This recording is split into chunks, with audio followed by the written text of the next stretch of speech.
ইতিকাফ হচ্ছে গুরুত্বপূর্ণ একটি ইবাদত। রমজান মাসে কয়েকটি গুরুত্বপূর্ণ ইবাদত রয়েছে। তারাবির নামাজ, সেহরি এবং ইফতারি গুরুত্বপূর্ণ একটা বিষয়, সালাতুত তাহাজ্জুদের নামাজ।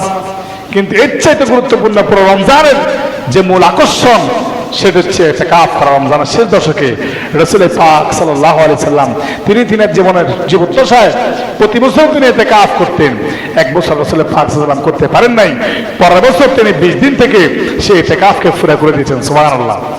গুরুত্ব আছে, অনেক মর্যাদা আছে।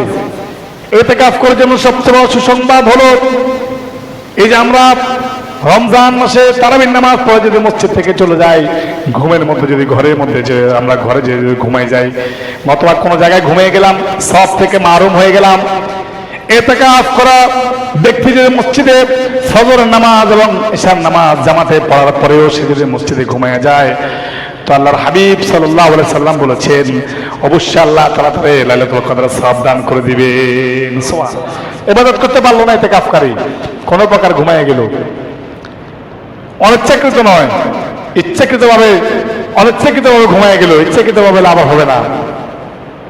কিন্তু ইতিকাফকারী মসজিদে অবস্থান করার কারণে আল্লাহ তাআলা সম্পূর্ণ লাইলাতুল কদরের সওয়াব তাকে দান করে দিবেন। সুবহানাল্লাহ।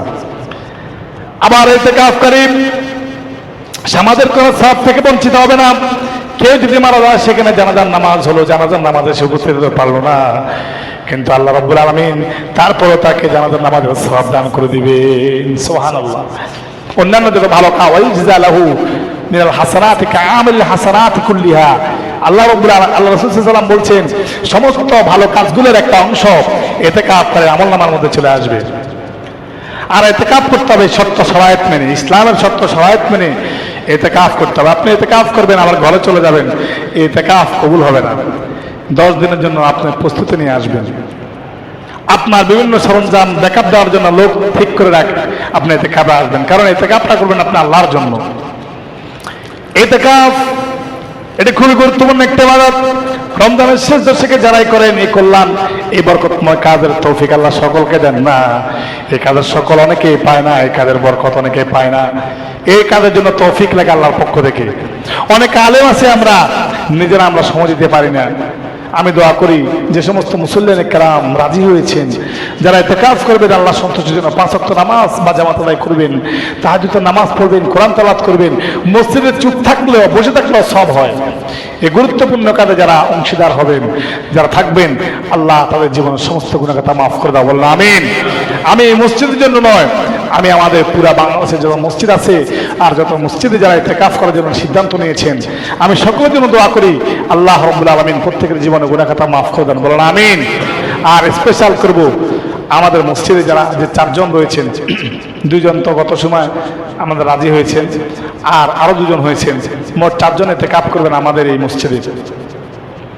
এই 4 জনের জন্য অন্তর থেকে দোয়া, সমস্ত মুসল্লিয়ানে কেরাম দোয়া করবেন। আমি বলি যে তারা নিজেরা নিজের খাওয়ার ব্যবস্থা করবেন, তারপরেও আমরা সমাজে যারা আছি, ভাই ভাই মুসল্লিয়ানে কেরাম আমরা যারা আছি, চেষ্টা করব অন্তত এই শেষ দিনের একদিন আমি যেন নিজ উদ্যোগে আমার ঘর থেকে আমি ইতিকাফকারীদেরকে খানা পরিবেশন করতে পারি। এটা আমি আপনাদেরকে উদাত্ত আহ্বান জানাবো। আমি কাউকে নির্দিষ্ট করে দেবো না যে আপনি ইতিকাফকারীকে খাওয়ান, ইতিকাফকারীকে আপনি ইফতারি দেন বা ভোর রাতে আপনি খাওয়ান, আমি এটা কাউকে মুআয়্যান করব না। তবে আমি ইমাম হিসেবে আপনাদেরকে বলবো এই কথা যে আল্লাহর মেহমান হয়ে ঘরের মধ্যে আসবেন, এরা 5 ওয়াক্ত নামাজ জামাত আদায় করবেন, এরা জিকির আজকার করবেন, কোরআন তালিম করবেন, এরা নামাজের পরে বিভিন্ন সুন্নাত মাসনুন কাজগুলো আদায় করবেন। এরা এখন গুরুত্বপূর্ণ একজন সদস্য হয়ে গেছেন আল্লাহর দৃষ্টিতে। এদেরকে যারা খাওয়াবেন আর এদেরকে যারা সম্মান করবেন, তারা আল্লাহর দরবারে সম্মানিত হবেন। এই জন্য আমি বলবো যে আপনারা যে যা পারেন, অন্তত আমরা যদি 20 গিরি থাকি, 20 জন যদি 20 জন তো লাগবে না, 10 দিন শেষ 10 দিনে যদি 10 জন আপনারা ভোরাতে খাওয়ার ব্যবস্থা তাদের করে দেন, তাহলে তাদের জিনিসটা হালকা হয়ে গেল, বাড়িতে খেয়ে পেরেশানি করা লাগলো না।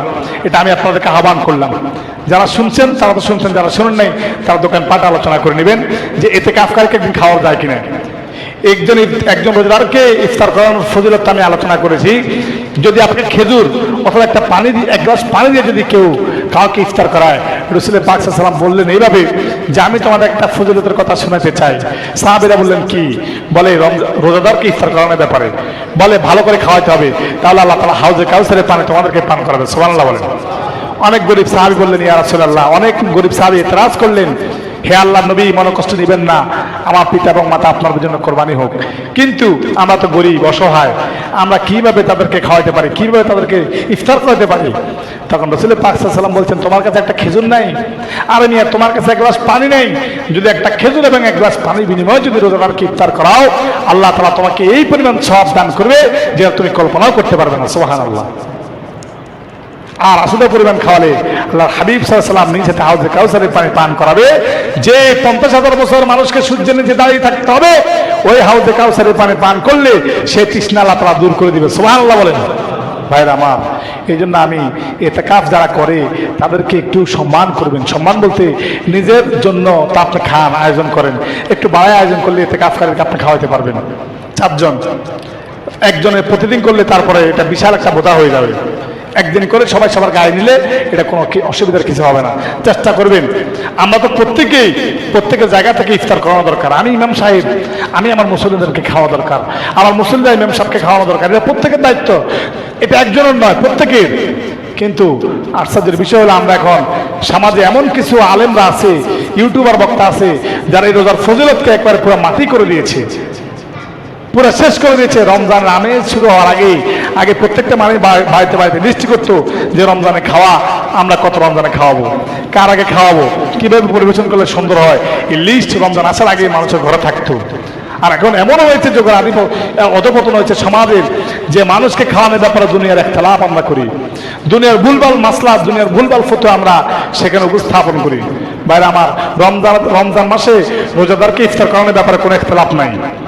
আপনি কেউ মারা গেছে, সেখানে 4 দিন ধরে অনুষ্ঠান করবেন, আমি সেখানে ইখতিলাফ করি।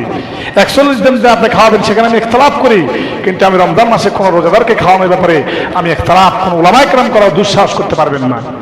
ভাইরা আমার, তাহলে দুটো বিষয় আলোচনা করলাম। লাইলাতুল কদর এই পৃথিবীতে শ্রেষ্ঠ রাত।